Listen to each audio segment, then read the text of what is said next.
finally, the last option number 6. Another new concept that Intamin has released is the Intamin Ultra Splash. And Ultra Splash is pretty much the same as the Mach Power Splash, just Intamin's copy model of it, so to speak. But it's a single rail launch water shuttle coaster. The only thing I'll say about the Ultra Splash is that it appears that it holds a smaller footprint than the Mach Power Splash, which, as I mentioned, they could definitely both work.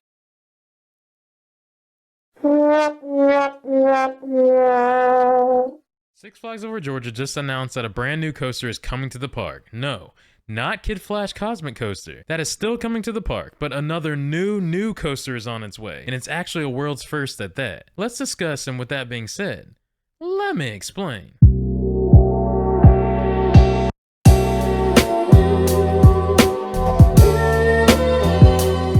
Six Flags Over Georgia is getting the world's first Intamin Ultra Surf coaster. This is honestly huge, and I'll explain in this video as to why you should all be excited about it. But before we get into the details of everything on what this coaster has in store, be sure to hit that subscribe button and drop a like on this video. It really helps support the channel.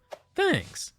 Six Flags announced on Saturday, August 19, 2023, that an Intamin Ultra Surf is coming to Six Flags Over Georgia in 2024. After years of speculating and wondering, it is now confirmed that this coaster will be located where the former Splashwater Falls was located. So no, it isn't a landscaping project that they were working on. Now, let's get into some details here. We know where it's going to be located, but let's find out more about the coaster itself. This coaster will have a track length of 590 feet with a max elevation of 144 feet and a top speed of 60 miles per hour. This coaster will have a max capacity of 20 people per train, and it will not have a turntable, meaning the capacity might be a little iffy at the beginning, because with a coaster like this and no turntable, it can only run one train, and 20 people per can be difficult to operate with trying to max out the capacity per hour on a high note. But from asking Six Flags officials, they plan on having more staff at this ride to ensure that they can have top-notch ride ops and get people on and off as quickly as possible. With this,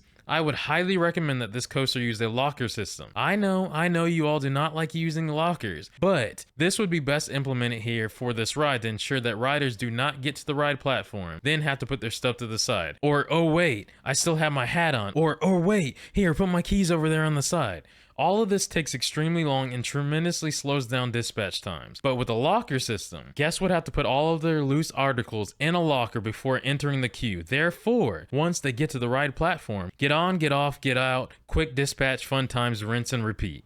Continuing on, this coaster will go forwards and backwards with 3 weightless airtime moments, and here's the kicker why most will be thrilled about this. The public has been longing for 2 things. 1, more water rides at the park. Ever since they took away Splashwater Falls, they eliminated the park's biggest soaker. But better yet, it was the park's biggest soaker for onlookers standing on the platform off-ride. The second thing is, this is also a launch coaster. Ever since Viper, the coaster that struck twice, left Six Flags Over Georgia, guests have been begging for a launch coaster, and to their dismay, they're not wrong. It really is what the park was missing and needed. So to round things out and cater to everyone, this coaster is huge, thrilling, fast with a launch, and brings back a water ride to the park all at the same time. Sounds great, right? It is. But here's my dilemma from my understanding with the Ultra Surf that is coming to Six Flags Over Georgia is, you really won't get wet on the ride.